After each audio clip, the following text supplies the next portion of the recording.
Example. तो हम लोगों ने हार्ट अटैक की बात किया था और हम लोगों ने ट्रीटमेंट प्रोटोकॉल की बात की थी। हम लोग ईसीजी वगैरह करा के देखते हैं कि किस टाइप का हार्ट अटैक है। ठीक है, अगर एसटी सेगमेंट एलिवेशन है मतलब मामला गड़बड़ है, नॉन एसटी सेगमेंट है तो मतलब चलो गलीमत है। मोना को बुलाया हमने, किसी भी टाइप का हार्ट अटैक आया तो मोना को बुलाया गया कि मोना जी आइए। मोना जी आ गई। उसके बाद फर्स्ट एड के बाद हम लोगों ने कुछ ड्रग्स और दिया जिससे जो ऑब्स्ट्रक्शन है कुछ कम हो जाए। हम लोगों ने कह दिया anti platelet, anti ischaemic, anti coagulant. फिर उसके बाद हम लोगों ने देखा भाई ये तो नॉन एसटी सेगमेंट एलिवेशन नहीं, एसटी सेगमेंट एलिवेशन है, मतलब ज्यादा डेंजरस है। अब हमें रीपरफ्यूजन, जहाँ पे ब्लड सप्लाई बिल्कुल खत्म हो गई है उस एरिया को भी हमें परफ्यूज करना है। तो हमें थ्रोम्बोलिटिक्स या फाइब्रिनोलिटिक्स देने हैं जो क्लॉट बस्टर्स होते हैं। अगर क्लॉट बन रहे हैं तब इनका रोल नहीं है, क्लॉट बन चुके हैं उनको भी तोड़ देते हैं, क्लॉट डिसॉल्विंग एजेंट्स। हम लोगों ने कह दिया यहाँ पे हम लोग टिश्यू प्लाज्मिनोजन एक्टिवेटर्स देते हैं। प्लाज्मिनोजन बॉडी में होता है, अगर इसको प्लाज्मिन में कन्वर्ट कर दें तो जो भी क्लॉट होगा बॉडी का वो डिसॉल्व हो जाएगा। तो हम लोग एक ऐसा सब्सटेंस देते हैं जो प्लाज्मिनोजन को प्लाज्मिन में कन्वर्ट करता है और प्लाज्मिन जो बॉडी में क्लॉट बना होता है उसको डिसॉल्व कर देता है। ठीक है, जैसे ऑल्टीप्लीज, स्ट्रेप्टोकाइनेज, ये सारी ड्रग्स हैं। अगर इन सब से काम नहीं हुआ तो हम लोगों ने कहा था एंजियोप्लास्टी करेंगे। जो भी ब्लड वेसल ब्लॉक हो गई है वहां पे एक बैलून ले जाके डायलेट कर देंगे, प्लेक वगैरह आपकी टूट जाएंगे इस तरीके से।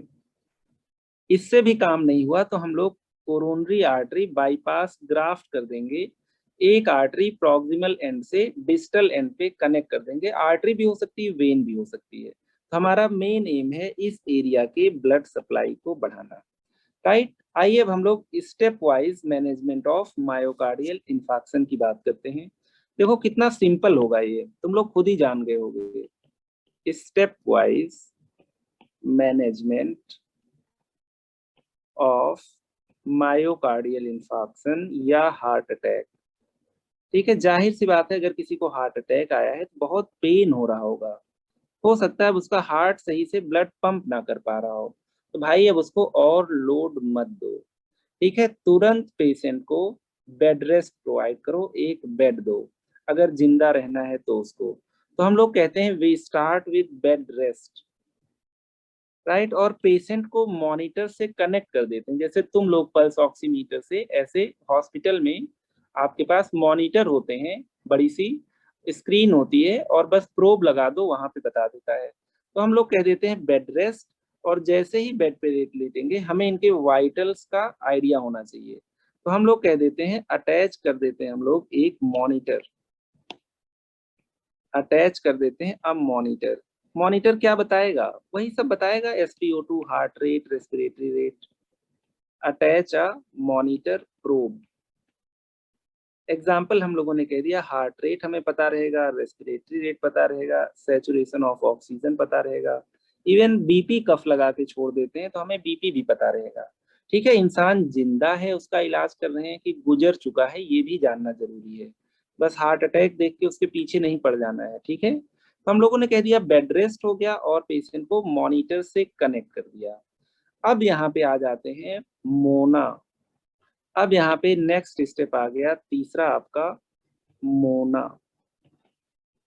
ठीक है, तो हार्ट अटैक में जो हम लोग फर्स्ट या इमीडिएट ट्रीटमेंट देते हैं, किसी भी टाइप का हार्ट अटैक हो तो दैट इज मोना। मोना जी को बुलाते हैं। ठीक है, अब मोना जी में ऑक्सीजन लगाना सबसे आसान है। यहाँ पे हम लोग कह देते हैं apply oxygen, O2 via mask. ये सब भी तुम लोगों ने कोविड में बहुत ज्यादा देख लिया होगा, कैसे ऑक्सीजन लगाते हैं क्या है। राइट, हम लोग कह देते हैं एडमिनिस्टर ऑक्सीजन।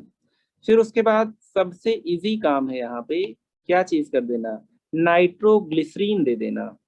राइट, हम लोग कह देते हैं मोना में एक तो ऑक्सीजन हो गए, लिख लेते हैं यहाँ पे, नहीं तुम लोग मोना को ही भूल जाओगे तो मोना से ब्रेकअप हो जाएगा। मॉर्फिन जो कि पेन किलर का काम करेगा, O2 का मतलब ऑक्सीजन, N का मतलब नाइट्रेट्स, A का मतलब एस्पिरिन। राइट, तो मोना में अब हम लोग चलते हैं किसके पास, रोल ऑफ नाइट्रेट्स। नाइट्रेट्स, ठीक है, नाइट्रेट्स हम लोग कहते हैं ये आपके क्या होते हैं, वेसोडाइलेटर्स। थोड़ी बहुत जो ब्लड वेसल ब्लॉक है अगर आप उसको डायलेट कर दोगे तो देयरफॉर ब्लड सप्लाई इंप्रूव कर जाएगी, blood supply will improve, right. तो इसका मतलब हम लोग कहते हैं पेशेंट को थोड़ा बहुत आपने सपोर्ट कर दिया है, राइट। तो जो भी ब्लड वेसल होगी नाइट्रेट देने से डायलेट हो जाएगी और वेसो डायलिटेशन होगा, पेशेंट में पेन और आगे चल के इस्चीमिक और नेक्रोसिस कम हो जाएगी। हम लोग कह देते हैं vasodilators. Drug of choice आपकी nitroglycerin, drug of choice nitroglycerin. और ऐसा नहीं कि इसको पिलाओगे, ठीक है, इसको खिलाना नहीं है, सब लिंगुअल, ठीक है, टंग के नीचे रख देना है, सब लिंगुअल नाइट्रोग्लिसरीन, यही आपका ड्रग ऑफ चॉइस है, ठीक है। यहाँ पे हम लोग कहते हैं तीन, अगर मान लो पेशेंट तब भी बता रहा है अभी भी बहुत दर्द हो रहा है, ये है वो है, तो हम लोग 3 डोजेस दे देते हैं 5 मिनट्स अपार्ट। तो डोज की अगर हम लोग बात करें तो हम लोग दे देते हैं 0.4 मिलीग्राम, 3 डोजेस, 3 डोजेस कैसे सबलिंगुअल देंगे हम लोग, 5 minutes apart, right, 5 minutes apart, ताकि क्या हो, वेसो डायलिटेशन हो और आपके कार्डियक ब्लड सप्लाई बेहतर हो, हार्ट अटैक से कुछ पेशेंट को रिलीफ मिले, मिनिमम डैमेज हो, नहीं तो और बड़ा इंफाक्टेड एरिया होता और भी आगे चल के नेक्रोसिस और आपकी ज्यादा हो जाती। तो हम लोग बात कर रहे हैं यहाँ पे मोना में हम लोगों ने ऑक्सीजन दे दिया, हम लोगों ने नाइट्रेट दे दिया, मोना में अभी मॉर्फिन भी बचा है। मॉर्फिन का काम क्या होता है, मॉर्फिन का काम होता है पेन कम करना, ठीक है, पेशेंट को थोड़ा सीडेट भी कर देना, उसका हार्ट रेट वगैरह भी थोड़ा सा नीचे चला जाए, ताकि जो बेचारा बहुत छटपटा रहा था उसकी पेन एंड सफरिंग कम हो। तो हम लोग यहाँ पे कहते हैं तीसरी ड्रग यहाँ पे आ गई। थर्ड में चलिए यहाँ पे हम लोगों ने कह दिया ए ऑक्सीजन, बी नाइट्रेट्स, सी पे हम लोग आ जाते हैं, सी हम लोग यहाँ पे सी पे बात करेंगे। नाइट्रेट हो गया, मॉर्फिन ओपियोइड होता है, ओपियोइड ड्रग, मॉर्फिन का काम है पेन कम करना, morphine as a pain killer. तुम लोगों को मैंने बताया था लाइफ में सबसे ज्यादा पेनफुल एक्सपीरियंस ब्रेकअप के बाद हार्ट अटैक होता है, ठीक है, तो यहाँ पे हम लोग बात कर रहे हैं पेन किलर, तो morphine as a pain killer, ठीक है, क्योंकि ये आपका लिख लेते हैं, heart attack is most painful event known till date, heart attack is most painful event known till date, ठीक है। अगर तुम कोई और बीमारी कहो कि उसमें इससे ज्यादा पेन होता है तो गलत है, सबसे ज्यादा पेनफुल आपका हार्ट अटैक होता है। यहाँ पे अगर मान लीजिए मैंने डोज की बात कर दी, मॉर्फिन को हमें इंजेक्शन के फॉर्म में देना है, इंजेक्शन, ठीक है, टेबलेट आता भी नहीं, तो हम लोग यहाँ पे कहते हैं 3 to 5 मिलीग्राम के इंजेक्शन आते हैं, आईवी एवरी कितनी देर में, 10 to 15 मिनट, इसको भी हमें 3 डोज देना है। इंजेक्शन क्या चीज, इंजेक्शन मॉर्फिन, इंजेक्शन मॉर्फिन जो कि एक ओपियाइड एनाल्जेसिक है, 3 to 5 milligram IV every 10 to 15 minutes. तो हम लोगों ने बात कर लिया है, पहले नाइट्रो ऑक्सीजन दिया, नाइट्रेट दिया, राइट, वेसोडाइलेटेशन के लिए, और मॉर्फिन दिया। अभी मोना में एस्पिरिन बचे हैं, ठीक है, एस्पिरिन आपका एंटी प्लेटलेट एजेंट है, मतलब जो क्लॉट बन रहा होगा, ठीक है, उसकी शुरुआत नहीं होगी। इसी तरीके से हम लोग लास्ट में थ्रोम्बोलिटिक्स पढ़ेंगे, वहां पे क्लॉट बन चुका होगा, अब उसे आपको डिसॉल्व करना होगा, ठीक है, और बीच में हम लोग एंटी कोगुलेंट की बात करेंगे। क्लॉट बनना शुरू हो गया है, सॉरी हाँ शुरू हो गया, लेकिन क्लॉट अभी स्टेबल नहीं हो पाया है, अभी फिब्रिन नहीं जुड़ पाया है वहां पे, राइट। तो हम लोग कहते हैं ब्लड क्लॉट बनाने में प्लेटलेट्स और क्लॉटिंग फैक्टर्स दोनों के रोल हैं। तो प्लेटलेट को रोकोगे तो क्या होगा, anti platelet agent, clotting factor को रोकोगे एंटी कोगुलेंट, प्लेटलेट और क्लॉटिंग फैक्टर्स मिलके क्लॉट बना लिए, अब उसे डिसॉल्व करना है तो थ्रोम्बोलिटिक्स और फाइब्रिनोलिटिक्स हम लोग कहते हैं टीपीए, टिश्यू प्लाज्मिनोजन एक्टिवेटर्स। यहाँ पे हम लोगों ने मॉर्फिन दे दिया। शकल देख लेते हैं नाइट्रोग्लिसरीन की, दुनिया भर के कंपाउंड के फॉर्म में आती है। हम लोग यहाँ पे कहते हैं नाइट्रोग्लिसरीन की बात करें, इंडिया में नाइट्रोलॉन्ग नाम से बहुत इजीली मिल जाती है टेबलेट, नाइट्रोलॉन्ग, नाइट्रोलॉन्ग, ठीक है। यहाँ पे हमारे पास 6.4 मिलीग्राम की है, ठीक है, दे सकते हैं 6.4 मिलीग्राम की। हम लोग कह देते हैं सबलिंगुअल, सबलिंगुअल, राइट। टंग के नीचे रखना होता है ताकि ड्रग फर्स्ट पास मेटाबॉलिज्म से बच जाए, ठीक है, और क्विक एक्शन हो, क्योंकि वहां पे टंग के म्यूकोसा से बहुत तेजी से एब्जॉर्ब हो जाता है। ये ड्रग लिवर के पास नहीं जाती है, इसलिए फर्स्ट पास मेटाबॉलिज्म से बच जाती है। जितनी ड्रग आप देते हो सब का सब ब्लड में पहुंच के हार्ट तक पहुंच जाता है।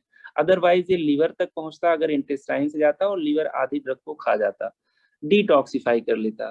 तो हम लोग कह देते हैं नाइट्रोग्लिसरीन और मॉर्फिन और ऑक्सीजन। अब हम लोग बात कर लेते हैं एस्पिरिन, डी, ठीक है। बाकी एंटी प्लेटलेट ड्रग्स भी दे सकते हैं, लेकिन एक एस्पिरिन तो उसको पकड़ा ही दो, ठीक है। एस्पिरिन की बात करते हैं तो हम लोग कहते हैं ये एंटी प्लेटलेट ड्रग है, एंटी प्लेटलेट ड्रग, ठीक है। तो यहाँ पे हम लोग पेशेंट को एस्पिरिन दे देते हैं जो स्टॉप करता है इस क्लॉट फॉर्मेशन इनिशिएशन, शुरू ही नहीं होने देगा। अगर कोई नया क्लॉट बन रहा होगा तो stops form clot formation initiation, ठीक है। तो हम लोग कह देते हैं यहाँ पे स्टॉप्स प्लेटलेट एग्रीगेशन। अगर प्लेटलेट एक साथ नहीं आएंगे तो क्लॉट बनने की शुरुआत भी नहीं होगी, एग्रीगेशन। यहाँ पे हम लोग कह देते हैं पेशेंट को हम लोग एस्पिरिन देंगे, इकोस्प्रिन नाम से आती है जो सबसे ज्यादा कॉमनली अवेलेबल होती है मार्केट में, टैबलेट इकोस्प्रिन,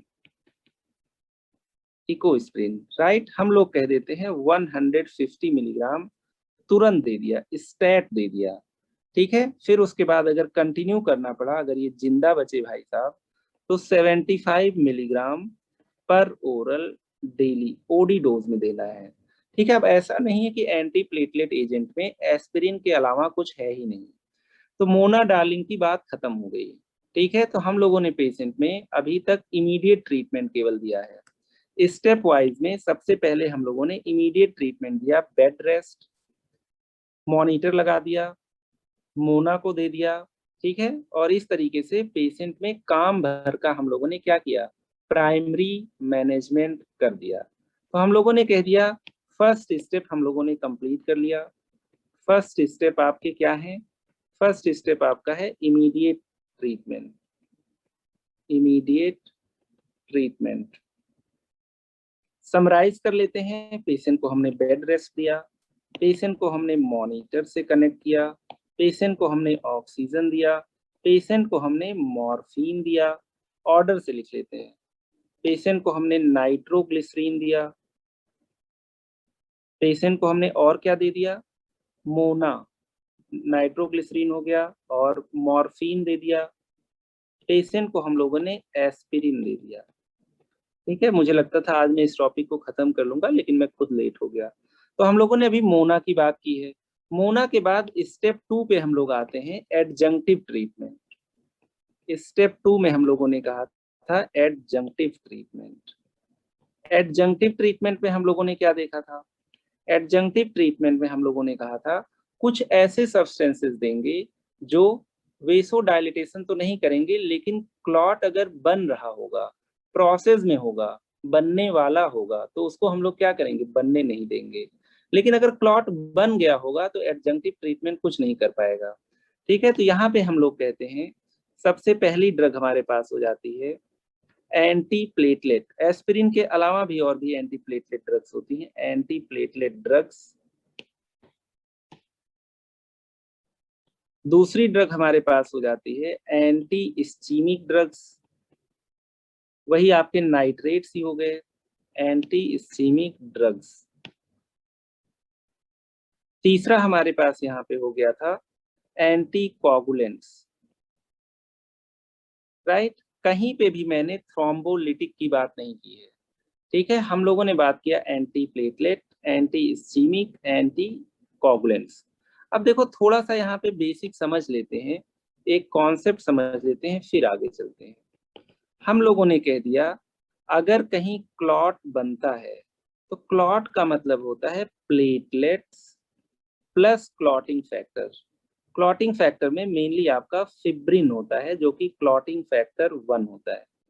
CF का मतलब है क्लॉटिंग फैक्टर, राइट। क्लॉट को ही हम लोग कह देते हैं थ्रोम्बस, साइंटिफिकली थ्रोम्बस।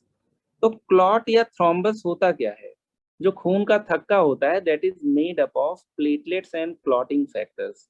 तो इसका मतलब अगर किसी में हमें क्लॉट के फॉर्मेशन को रोकना हो तो चाहे हम एंटी प्लेटलेट एजेंट दे दें, चाहे हम लोग एंटी क्लॉटिंग फैक्टर्स दे दें, एंटी कोगुलेंट्स, रोकना हो।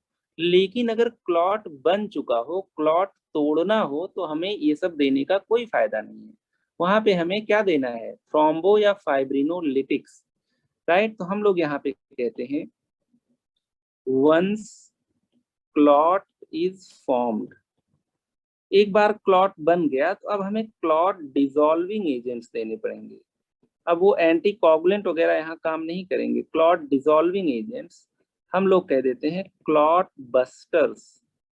क्लॉट बस्टर्स की बात करते हैं तो हम लोग कह देते हैं plasminogen activators. Plasminogen activators, plasminogen activators.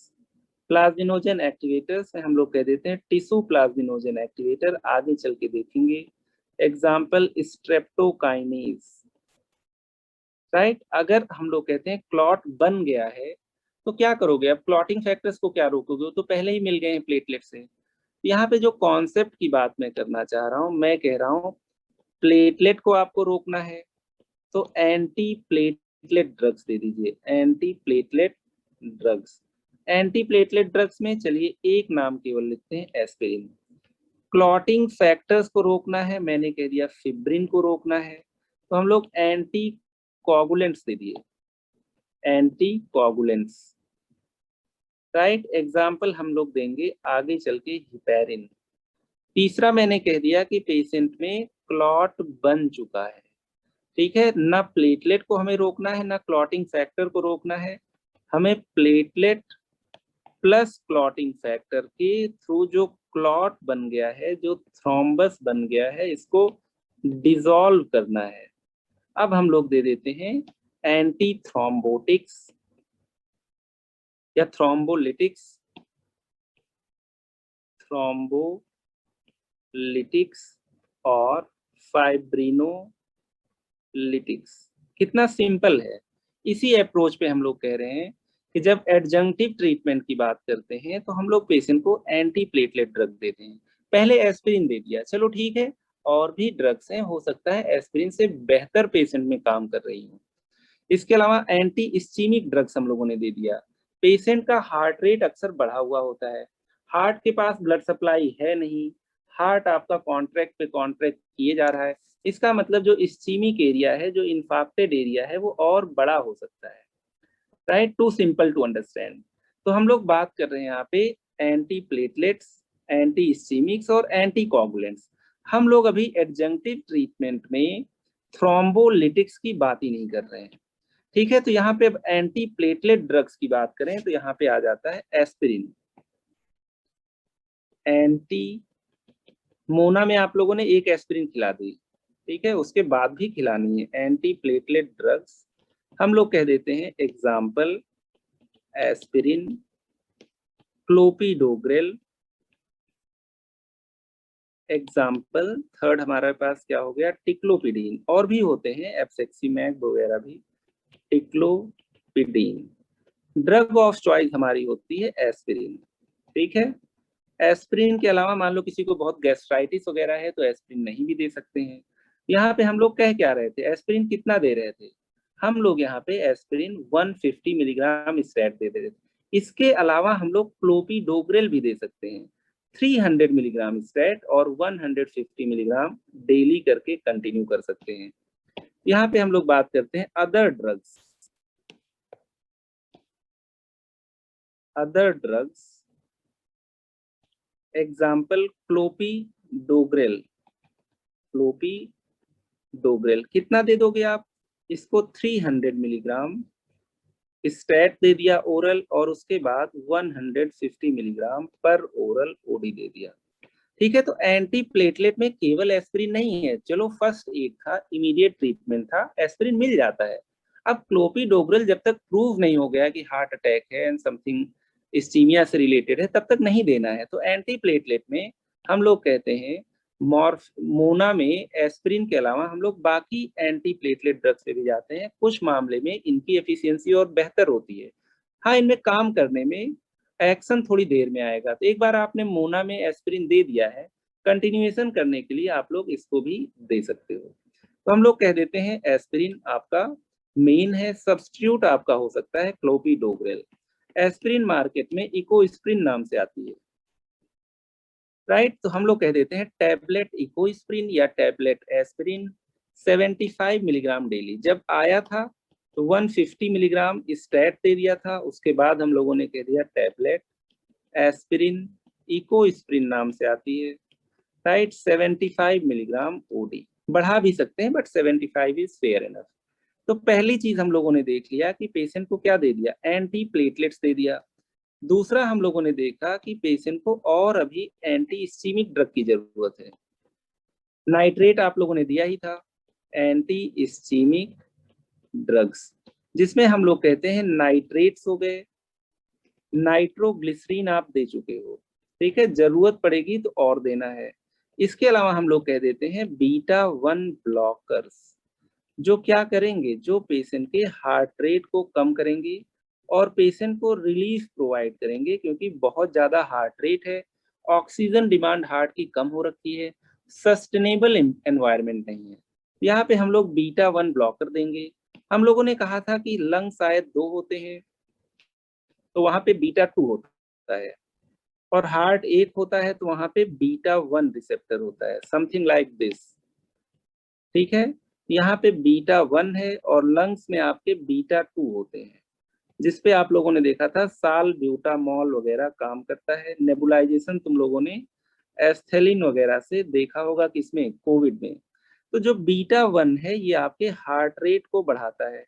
हमें हार्ट रेट ज्यादा चाहिए नहीं, तो हम लोग यहाँ पे क्या दे देते हैं पेशेंट को, बीटा ब्लॉकर दे देते हैं कि भाई थोड़ा आहिस्ते आहिस्ते, वैसे भी बहुत ज्यादा गुंजाइश बची नहीं है हार्ट रेट बढ़ाने की, ठीक है, क्योंकि हो सकता है कभी कभी कार्डियक अरेस्ट हो जाए। तो हम लोग यहाँ पे चाहेंगे कि पेशेंट जिंदा रहे, हार्ट रेट उसका मेंटेन रहे, ज्यादा ना हो, तो हम लोग यहाँ पे कहते हैं बीटा 1 ब्लॉकर्स दे सकते हैं।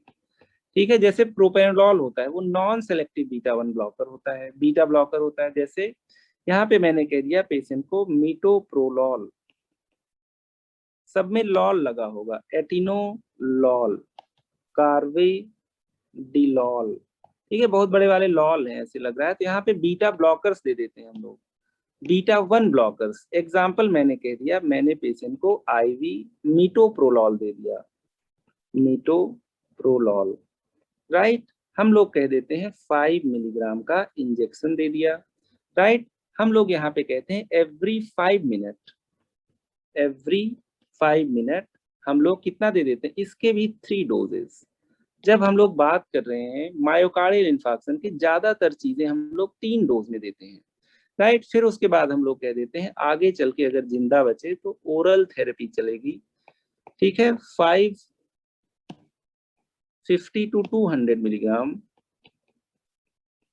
ओडी, ठीक है। तो यहाँ पे हम लोग चाहते हैं कि पेशेंट का जो हार्ट रेट बहुत ज्यादा बढ़ गया था वो इतना ना बढ़े, ठीक है। अगर ज्यादा बढ़ जाएगा पेशेंट का हार्ट रेट तो क्या दिक्कत होगी, तो इसका मतलब है हार्ट की ब्लड सप्लाई कम है। अब हार्ट अगर और काम करेगा तो ब्लड सप्लाई और कम पड़ जाएगी और ज्यादा इस्कीमिया होगा। एंटी कोगुलेंट्स की बात करते हैं। एंटी कोगुलेंट्स का मतलब जो क्लॉटिंग फैक्टर को क्लॉट बनाने से रोकें, ये नहीं कि क्लॉट बन गया उसको तोड़ डालें। यहाँ पे हम लोग कह देते हैं हमारे पास ड्रग ऑफ चॉइस होता है इंजेक्शन हिपैरिन। तुम लोगों ने भी देखा है कोविड में एनॉक्सापारिन खूब लग रहा है, एनॉक्सापारिन, क्योंकि माना जाता है कोविड में भी ब्रेन में क्लॉट बन जाता है। तो एनॉक्सापारिन भी आपका लो मॉलिक्यूलर वेट हिपैरिन ही है, ठीक है। तो वही चीज यहाँ पे भी देते हैं, हम लोग कह देते हैं यहाँ पे ड्रग ऑफ चॉइस क्या है, हिपैरिन है। और अगर इसके डोज की बात करें हम लोग डोज, तो हम लोग कहते हैं 60 इंटरनेशनल यूनिट पर केजी। तुरंत पेशेंट को बोलस के फॉर्म में इंट्रावीनस ठोक दो। ठीक है, उसके बाद धीरे धीरे और देते रहो इन्फ्यूजन के फॉर्म में। ठीक है, at the rate 12 international unit पर केजी पर आवर। ठीक है, बहुत ज्यादा इसके डोज के डिटेल में नहीं जाना है, जब ये सब करने लगोगे तो सीख जाओगे। अब जो हमारा ट्रीटमेंट बचा हुआ है रीपरफ्यूजन थेरेपी, डेफिनेटिव ट्रीटमेंट कैसे बाईपास सर्जरी करेंगे, कैसे स्टंट डालेंगे। जैसे मान लीजिए मैंने कह दिया कहीं पे क्लॉट फंस गया है, उसको हमें तोड़ना होगा। कुछ इस तरीके से हम लोग आर्टरी के अंदर बैलून डाल देते हैं। मान लो यहाँ पे आर्टरी ब्लॉक हो रखी है, हम लोगों ने एक बैलून डाल दिया और अंदर जाके बैलून को फुला दिया। इसी को हम लोग कह देते हैं बैलून एंजियोप्लास्टी या सिंपल एंजियोप्लास्टी। इसी के अंदर एक छल्ला डाल दिया, स्टंट डाल दिया, तो हम लोग कह देते हैं कि यहाँ पे एंजियोप्लास्टी विद स्टेंटिंग हो गया है, समथिंग लाइक दिस, ताकि ये दोबारा ब्लॉक ना हो जाए। राइट, तो यहाँ पे हम लोग देख पा रहे हैं पेशेंट में क्या हो गया। हम लोगों ने एंजियोप्लास्टी तो की ही, यहाँ पे एक हम लोगों ने स्टंट भी डाल दिया। ठीक है, तो इसी को हम लोग कह देते हैं स्टंटिंग। इसके अलावा हम लोग कहते हैं इससे भी काम नहीं चला तो कोरोनरी आर्टरी बाईपास सर्जरी कर देंगे। तो ये लेक्चर कल खत्म हो पाएगा, मैं थोड़ा सा लेट हो गया आज पढ़ाने में।